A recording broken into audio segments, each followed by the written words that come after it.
Uno de los temas fundantes para cualquiera ¿sabe? El proyecto de Dios siempre tiene que ver con esto, con aprender a reconocer que nos necesitamos mutuamente. Y desde el principio de la creación hasta el fin y el cumplimiento del proyecto de Dios, los propósitos del Señor tienen que ver justamente con una vida en comunidad, una vida donde los unos y los otros nos apoyamos, donde todos formamos parte de una familia, de una gran familia a la que llamamos iglesia, y donde la forma de cómo Dios actúa en esa pequeña comunidad llamada a ser de Cristo, a través de esa pequeña comunidad, Dios nos llama para que nosotros estemos viviendo y actuando en medio de este mundo, porque Dios planeó que juntos pudiéramos caminar y que pudiésemos hacer mejor las cosas. Ahora, Dios a cada creyente y a la comunidad misma en la fe le ha dado un enorme poder. El poder de Dios realmente está ahí.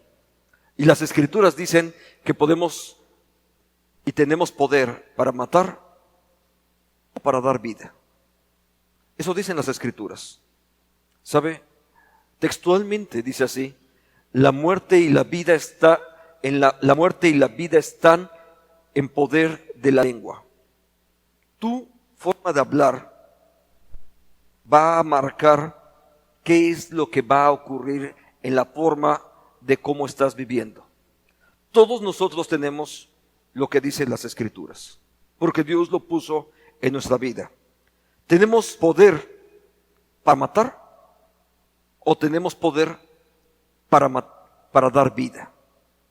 La forma en cómo usemos los dones que Dios nos ha dado van a generar consecuencias distintas. Mucho de nuestro lenguaje que comúnmente escuchamos en la sociedad, en la cultura, es un lenguaje que generalmente tiene que ver con la muerte. Es un lenguaje que mata porque genera desesperanza, porque agarran y te dicen: este está muy gordo, este no pasa. Aquel no tiene la fuerza suficiente, no, este no es suficientemente inteligente, aquella no es suficientemente bella, etcétera. Y entonces empezamos a generar todo un lenguaje donde vamos poco a poco degradando a las personas, diciéndoles: no sirves, no puedes, etcétera, eres un torpe. Todas esas famosas palabras que hoy en día conocemos como el bullying, generalmente tienen que ver justamente con eso, con un poder que Dios nos ha dado y que lo usamos de forma inadecuada. Por supuesto que el proyecto de Dios no tiene que ver con usarlo de esa forma, sino que el proyecto de Dios tiene que ver con que los dones que el Dios nos ha dado los usemos no para dar muerte, sino para vida. En la epístola de Tesalonicenses que acabamos de leer, capítulo 5, versículo 11, también plantea una forma distinta de cómo entre todos podemos trabajar y hacer cosas importantes los unos por los otros. Porque en lugar de ese lenguaje que segrega, que desalienta, en lugar de ese lenguaje que da muerte, podríamos hacer uso del mismo lenguaje que Dios ya puso en nuestra vida y que nos lleva a una dinámica totalmente diferente. Así dicen las Escrituras: por lo cual, animaos unos a otros y edificaos unos a otros. Vea ese contraste. En lugar de segregar, matar, desalentar, en fin, en lugar de todo ello, las Escrituras nos dicen: es cierto, tienes el poder para matar y para dar vida. Es mejor que desviar. Y hay un par de términos que están ahí: animaos los unos a los otros. De hecho, la frase, si usted la revisa, tiene una peculiaridad. Repite en dos ocasiones, en ese mismo versículo, repite la idea de unos a otros. Sí lo está leyendo, ¿verdad? Entonces, esa idea de unos a los otros es importantísima, porque es la idea que va a marcar dos cosas que tenemos que hacer en el mismo versículo. Esta idea de los unos a los otros va a señalarnos dos tareas que los unos y los otros tenemos que hacer. Número uno, animarnos. Y número dos, edificarnos. Esas son acciones muy importantes. Vayamos solamente a la primera de ellas, los unos a los otros. En este mundo donde Dios nos ha colocado, no se trata solamente de lo que tú haces a favor del otro, sino que cuando tú actúas a favor del otro, tú estás también actuando y recibiendo bendición del otro hacia ti. Así es que no es nada más de un solo lado. De pronto algunos de nosotros pensamos que somos nosotros los que ayudamos y demás, pero la verdad es que cuando ayudamos, nosotros mismos somos ayudados. Cuando consolamos a alguien, nosotros también somos consolados. Cuando tú fortaleces a alguien, tú también recibes fortaleza. Entonces, en la acción de dar también está la posibilidad de ser recibir. Y así como tú estás ayudando hoy, mucha gente va a ser motivo de ayuda y demás para tu propia vida. Realmente eso siempre ocurre. Nada más que no siempre nos damos cuenta. Parte de nuestro problema está en que en nuestro egoísmo pensamos en que solamente es lo que yo estoy viendo, lo que yo estoy recibiendo, pero la realidad es totalmente distinta. La realidad es que hay muchas más acciones que recaen sobre mi persona y que yo soy receptor de ellas y no siempre estoy respondiendo a todo de la misma manera. Entonces, la idea de los unos a los otros es por una razón: nos necesitamos todos. Parte de la comunidad en Cristo tiene que ver con eso. Ahora, no solamente es la comunidad en Cristo, ¿sabe? La sociedad completa nos necesitamos todos. No es nada más en el entorno de una iglesia, sino en lo completo en una sociedad. En la sociedad nos necesitamos todos.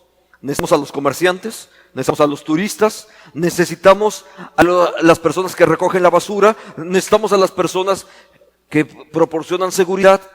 Todos nos necesitamos, porque ahí es donde tú compras las cosas, son los que limpian tus calles, etcétera. Se da cuenta, todos nos necesitamos mutuamente. Entonces, en ese entorno donde todos nos necesitamos, las Escrituras nos llevan ahora sí a un par de frases importantes. Anímense. Y aquí usa una palabra bien interesante. ¿Sabe? Cuando estaba leyendo el texto, dice algo fabuloso acerca de la idea de animarnos mutuamente. Se refiere a una palabra que tiene que ver con fortaleza, donde te colocas al lado del otro para ser fortalecido por el otro. Humberto, ayúdame un momento. Yo sé que no te había pedido que lo hicieses, pero si yo tuviera esta pierna lastimada, ¿cómo me sostendrías? Imagínate que puedo caminar y que necesitamos caminar, ¿cómo lo haríamos? ¿Sí? Yo tengo que recargar parte de mi peso sobre él para poder entonces caminar. ¿Se da cuenta? ¿Sí? Él ya no puede caminar a la misma velocidad. Yo tengo que ir despacio porque esta pierna estaría lisiada. Gracias. ¿Sabe? Cuando la palabra dice animarse, significa eso que Humberto hizo conmigo. Él se coloca al lado mío, no puede estar separado, tiene que estar pegado a mí, tiene que estar al lado mío y tiene, si me permite decirlo así, meter su hombro bajo el mío para poderme sostener. Eso es lo que quiere decir esa palabra, animarnos mutuamente, donde tú le metes el hombro al otro para que él se sostenga en ti, que él pueda descansar algo de su peso en ti. No vas a cargarlo totalmente, pero sí vas a sostenerle. Sin embargo, ¿sabe? Esa misma palabra, animaos, es la misma que utiliza en el Evangelio de Juan, capítulo 14, cuando se describe la acción del Espíritu de Dios. El Espíritu de Dios es nuestro animador. En el texto de Reina Valera, en el Juan 14, confortador. Es el que te da fuerzas, es el que te mete el hombro para que tú puedas continuar adelante. Y eso es justamente la acción a la que Dios nos ha llamado a que nosotros hagamos para con los demás hermanos, para que mutuamente le metamos el hombro y lo apoyemos y que Él pueda descansar sobre mis propias fuerzas. ¿Sabe?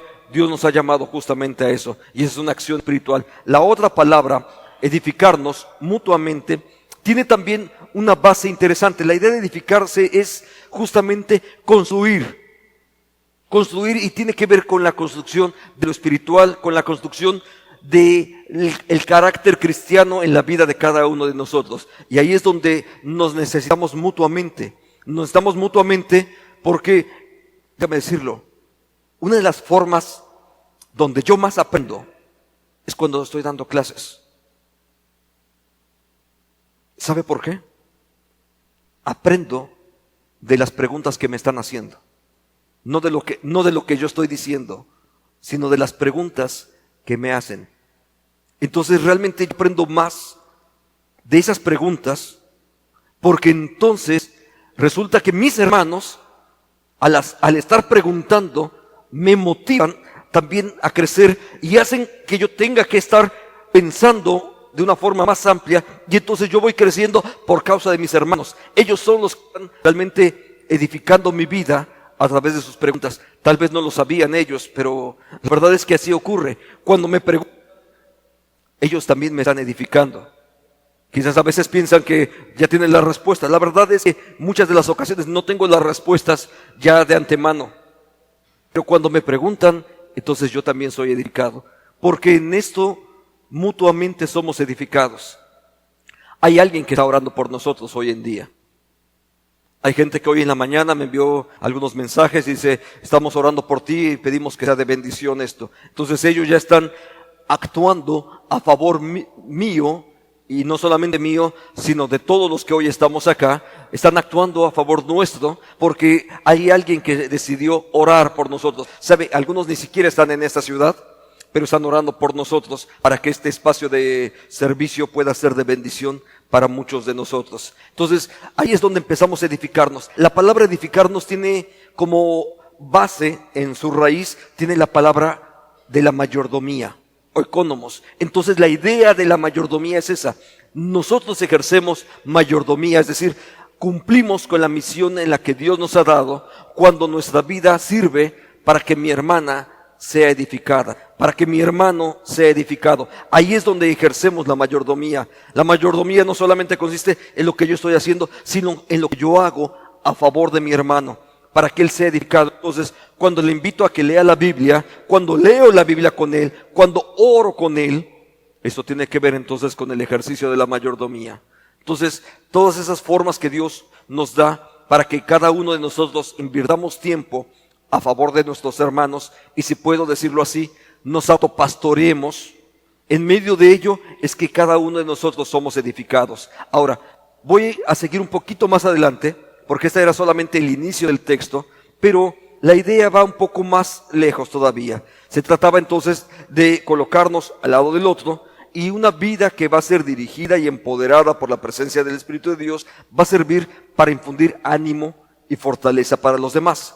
Entonces, edificarnos también es promover el crecimiento espiritual y el desarrollo y el carácter de las demás personas, de cada uno de los demás. Entonces, somos edificados mutuamente como un acto de mayordomía que nosotros realizamos a favor de la otra persona. Entonces, quiero que vayan al versículo 8, si tiene toda su Biblia abierta. Perdón, el versículo 2. Porque en el versículo 2 nos da la razón de por qué todo esto. Y dice de una forma muy sencilla, porque el día del Señor vendrá. ¿Sabe? El tiempo que tenemos cada uno de nosotros para animarnos mutuamente, para edificarnos mutuamente, el tiempo que tenemos realmente cada vez es menos.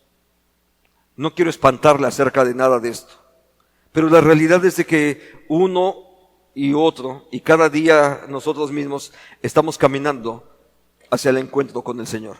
Todos estamos caminando en ese mismo rumbo. Así es que hoy tengo un día menos, si puedo decirlo así, para experimentar, para tener la oportunidad de ministrar a otras personas. La realidad es esa. Tengo un día menos. Así como puedo decir que gozo un día más de la gracia de Dios, lo cual también es cierto. Hoy estoy experimentando un día más de la gracia de Dios, pero al mismo tiempo, para el ejercicio de la misión que Dios me ha dado, hoy tengo un día menos. Y entonces yo tengo que aprender a usar con sabiduría ese día que Dios me ha dado, porque sé que al final de cuentas voy a experimentar, el tiempo que yo voy a estar aquí finalmente está acabándose. Entonces ese tiempo de ministración realmente cada día es más breve, y entonces yo tengo que aprender a usarlo de la manera más sabia posible. ¿Sabe? Si una de las cosas debemos de hacer es justamente no perder tiempo. Hay veces que pasamos toda una vida, y discúlpeme la frase, pero simplemente desperdiciamos la vida. Porque pudiendo aplicarla para poder ser bendición a muchas personas, usamos nuestra vida para divertirnos nosotros solos, en ocasiones para simplemente estar ocupados viendo una televisión, Y está bien, no tengo problema con la televisión o con las computadoras, etcétera. Todo eso mismo también yo lo utilizo. Sin embargo, no se trata simplemente de pasar horas y horas o toda la vida ahí, sino preguntarme en qué manera mi vida está siendo de bendición para otros. Porque si Dios me llamó a que yo sea ánimo, fortaleza, apoyo para los demás, si Dios me llamó para que yo sea un instrumento suyo para edificar a otros, entonces yo tengo que buscar la manera de cómo esas acciones que Dios me ha dado justamente puedan ser usadas para otros. Eso nos lleva a dos posibles escenarios. Cuando se trata de los cristianos, es necesario para nosotros mismos continuar en el ejercicio de nuestra fe. Eso es importantísimo para cada uno de nosotros. Necesitamos continuar en el ejercicio de la fe. Es decir, si ya has creído en Jesucristo, seguro que hay muchas más cosas en las que tú puedes seguir creciendo. ¿Sabe? No conozco a nadie que pueda decir con toda honestidad, ya no necesito aprender nada más. Conozco a un hombre, hace muchos años se llama Neil Higgeman. Hace muchos años me tocó conocerlo y él venía desde Miami a impartir cursos a México. Y la primera vez que lo invité me dijo, yo le preguntaba, oye, ¿cómo hago para que vengas hasta Jalapa? Vivíamos en Jalapa entonces, en esa época. Y le dije, oye, ¿cómo hago para que puedas venir y dar un curso aquí a la iglesia donde yo estoy? Y él me dijo, invítame a un café. Dije, bueno, está bien, te invito a un café. Y está bien, sale, acepto, yo voy. Vino con sus propios recursos hasta la ciudad de Jalapa a dar un taller, a predicarle a la iglesia, a edificar ese grupo de estudio que teníamos ahí. Y después regresó. ¿Sabe? Lo único que me aceptó es que en los días que estuvo ahí, pagara yo un día la cena. Fue lo único que nos aceptó. No quiso aceptar ni siquiera una ofrenda. Dice, no, yo tengo los recursos para hacer esto. Dios me ha provisto. Es un hombre que decidió usar los recursos. Pero ¿sabe cuál es lo sorprendente? Cuando yo lo conocí, yo sabía que tenía 3 doctorados aquel hombre en teología. Y después me pidió que le ayudara a la publicación en español de su tesis doctoral, de su 4º doctorado. Por cierto, es un estudio sobre historia de América Latina, historia de la Iglesia Reformada en América Latina. Y actualmente Cornelio está terminando su 5º doctorado. ¿Usted cree que está cansado de estudiar? ¿Qué te puede llevar a alguien a continuar estudiando y estudiando y estudiando? Y olvídese de estudiar, porque Cornelio pasa la mitad de su vida o más, realmente la pasa viajando por América Latina dando estudios. Entonces, este mismo fin de semana está en un lugar un poquito complicado, en las Margaritas, Chiapas, este mismo fin de semana. Entonces él viajó de Florida para estar ahí, y uno dice, ¿por qué no en una gran ciudad? Bueno, es que decidieron que ahí había un grupo de estudio y él es capaz de ir hasta ese lugar en las Margaritas para poder dar un estudio a nuestros hermanos que ahí se reúnen. ¿Sabe?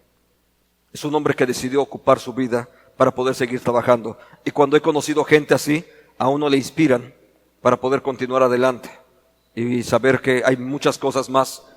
Y que realmente si tengo que seguir creciendo en mi fe, seguro que hay mucho más que yo necesito crecer y ejercitar más de mi fe. Pero también nos lleva a otro escenario, para los no creyentes.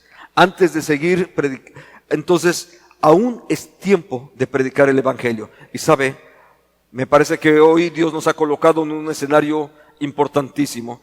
Tenemos gravísimos problemas en el país, sociales, económicos, políticos, los que usted quiera.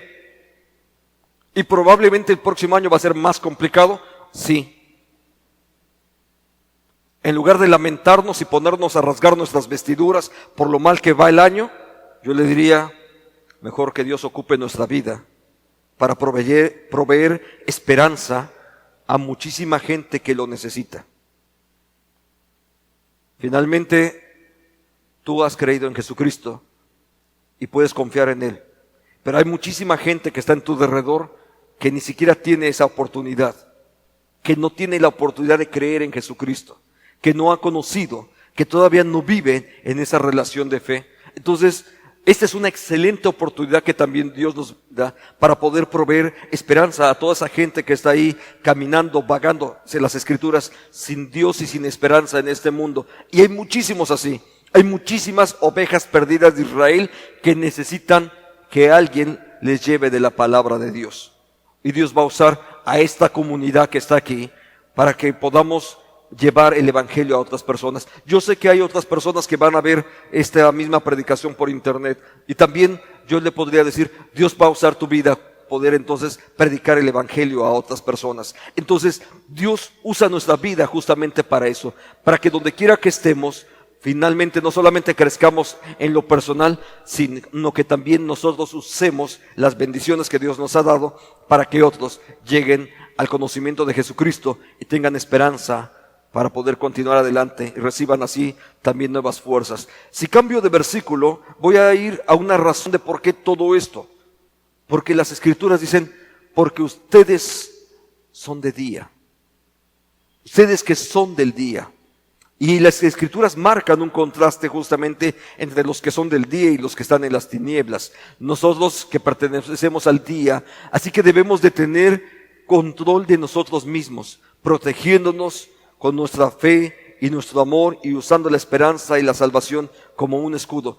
A este mismo texto nos va a mencionar 3 cosas de cómo nosotros mismos vamos a hacer todo esto y cumplir así con la misión que Dios nos da de ser apoyo y fortaleza para la gente que está a nuestro alrededor. Número 1, está ahí mismo, fíjese.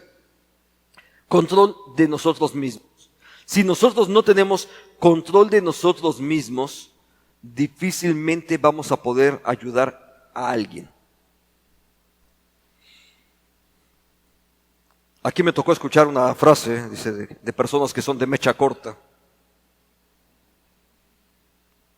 Y si eres de mecha corta, difícilmente vas a poder ayudar a alguien. Quiero que vea cómo se describe el crecimiento cristiano en las Escrituras. Vosotros, también poniendo toda diligencia, por esto mismo, añadid a vuestra fe virtud, a la virtud conocimiento, al conocimiento dominio propio. Déjeme hacer una pausa hasta ahí.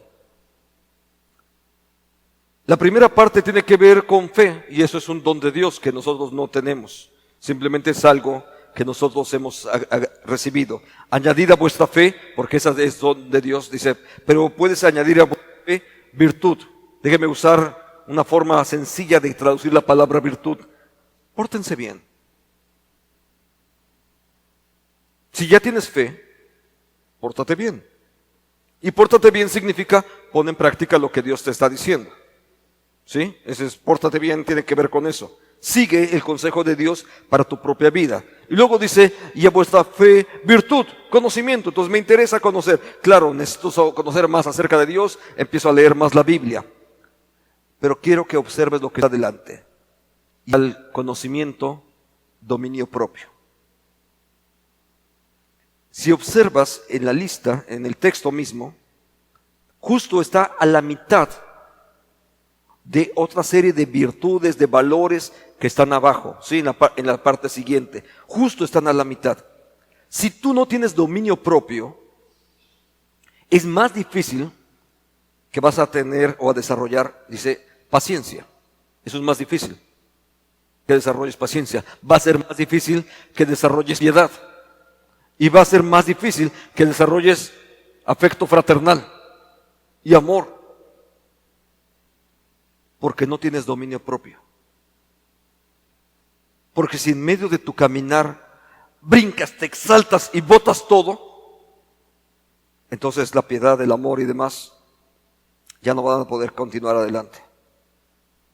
El dominio propio es producto del desarrollo espiritual en tu propia vida. Y fuimos todos llamados a que en Cristo nuestro dominio sea, nuestras propias emociones sean controladas. Entonces es Dios quien tiene que controlar nuestro carácter. Si siguiese yo en el mismo versículo, quiero que observes lo que ocurre Cuando el dominio propio, cuando Dios tiene ahora el control de tu carácter, ahora quiero que observes lo que Dios es capaz de hacer cuando eso ocurre. Porque si estas cosas están en vosotros y abundan, no te dejarán estar ocioso ni sin fruto en cuanto al conocimiento de nuestro Señor Jesucristo. Entonces, solamente fui un versículo más adelante. Cuando el dominio propio forma parte de tu vida, entonces dice, no vas a permanecer sin fruto. Muchos de nosotros incluso no damos fruto. Podemos portarnos bien, tenemos fe, tenemos conocimiento, pero si Dios no es el que controla mis emociones, si Dios no está controlando mi carácter, puedo tener todo lo demás, pero al final de cuentas no voy a estar dando fruto. Usted y yo conocemos personas que saben mucho, personas que son bondadosas, ¿sí? Y sin embargo no dan fruto porque no tienen control. Dios no está en el control realmente de su carácter. Entonces, esa es solamente una de las frases. La siguiente, en el mismo versículo, dice, proteger la fe y el amor. Esta idea de proteger la fe y el amor realmente está relacionada con tres cosas y forma un conjunto. La idea de proteger la fe y el amor, a veces diríamos, la fe tiene que ver con la doctrina, con la sana doctrina. Usé una palabra es rara, ortodoxia. Eso define la sana doctrina. Pero la sana doctrina solamente es posible ser sostenida a partir de otro par de cosas más. Número 2, solamente una práctica correcta. No es suficiente que tengas una buena doctrina. Qué bueno que sabes bien lo correcto. Pero lo correcto tiene que ver con hacer las cosas de una forma correcta. Si tú no tienes la práctica correcta, entonces las cosas no van a caminar. Déjeme ponerlo así. Imagínense que me dan un medicamento. Me dicen, este es el medicamento que te va a sanar. ¿Sí? Pero si yo no lo aplico en las dosis adecuadas, puedo matar a la persona. Aunque sea un buen medicamento. O puedo darle tan poquito que no va a servir para nada. Entonces, cuando hablamos de la fe y el amor, cuando hablamos de estas dos cosas, no solamente es tener la doctrina correcta, sino vivirla también de un modo correcto. Entonces, no solamente es tener buena enseñanza, sino también buenas prácticas. Y número 3, motivada por sentimientos correctos. Es otra palabra rara. Ortopatía. Tiene que ver con la forma de cómo emocionalmente estás trabajando. Cada uno de nosotros realmente vivimos en ese mismo esquema, donde no solamente son los sentimientos, sino también el cómo vives, lo que conoces y el cómo lo estás haciendo. Ese conjunto de elementos es justamente la forma en cómo la fe y el amor es protegido y guardado con cada uno de nosotros. Y vamos hacia el último elemento, la esperanza. La seguridad al respecto de nuestro presente y de nuestro futuro. Cuando tú estás seguro de lo que has creído, hay una declaración de fe antigua que dice así, ¿cuál es el único consuelo tanto en la vida como en la muerte? Y entonces la respuesta dice, que yo con cuerpo y alma, tanto en la vida como en la muerte, no me pertenezco a mí mismo, sino que le pertenezco a mi amante Señor Jesucristo. Yo le pertenezco a Jesús en la vida y en la muerte.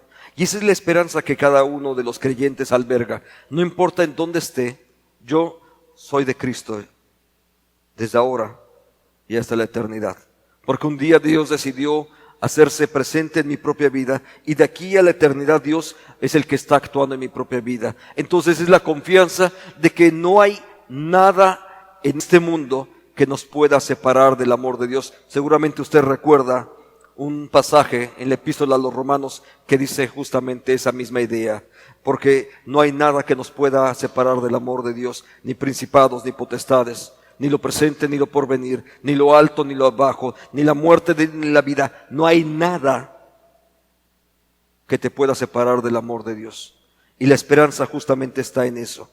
Cuando tú puedes confiar de que no hay nada que que te pueda ya separar del amor de Dios, y que incluso todas las cosas que pudiesen ocurrir, buenas o malas, dependiendo del criterio que a veces nosotros empleáramos, al final de cuentas todas esas cosas, al final de cuentas todas nos ayudan a bien, porque todas las cosas ayudan a bien a los que aman a Dios. Entonces, todo eso tiene que ver justamente con eso.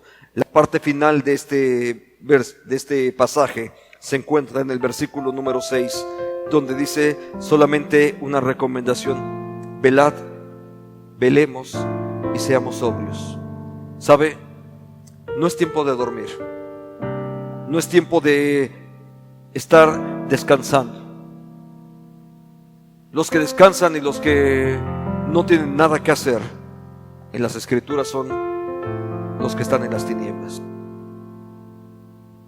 Hoy es tiempo de actuar, de vivir, de animarnos, de meterle el hombro a tu hermano, de edificarnos mutuamente, de llevar esperanza a la gente que no tiene esperanza. La forma de cómo la gente va a conocer ese mensaje de salvación es a través de ti. Son tus vecinos, son tus amigos. Ellos necesitan conocer ese mensaje de salvación. El tiempo realmente para seguir ministrando cada día es menos para nosotros. Cada día tenemos menos tiempo para hacerlo. Entonces, estemos vigilantes, atentos, para ayudarnos en el mutuo crecimiento y animarnos e impulsarnos mutuamente para que otros puedan seguir trabajando. Ayer me tocó estar en un par de sesiones de estudio con parte del equipo ministerial de la iglesia, y sabe, de verdad que es enormemente gratificante cuando ellos empiezan a contarte lo que Dios está haciendo a través de sus propias vidas. A las personas que contactaron, a las personas que están animando, cómo es que están empezando a invertir de su vida para dar vida a otras personas. Y hoy mismo me ha tocado ya recibir a varios de nuestros hermanos y amigos que hoy han sido invitados para estar en este templo. Es una bendición para nosotros que estén aquí. Gracias. Ros ya se durmió, pero gracias a Dios por la vida de Ros, por sus papás, pero hay otros hermanos que están hoy también acompañándonos en este lugar. Gracias por cada uno de ustedes. Queremos que la bendición de Dios sea también sobre sus vidas. Oremos juntos. Padre, oramos, Señor, poniéndonos en tus manos. Oramos, Padre, pidiendo que seas tú el que nos conduzca. Tú fuiste, Señor, el que nos llamó de las tinieblas para ahora fuésemos hechos luz en ti. Permítenos ahora llevar tu luz, Señor, hacia los demás. Usa nuestra vida, Padre, para poder ser bendición hacia las demás personas. Usa nuestra vida, Señor, para poder fortalecer a nuestros hermanos, para poder animarles, para poder guiarles. Usa nuestra vida, Señor, para que llevemos esperanza a quienes aún viven como ovejas perdidas Señor nuestro, los que aún están en tinieblas, danos de tu gracia para poderles llevar el mensaje de luz que tú mismo nos has brindado.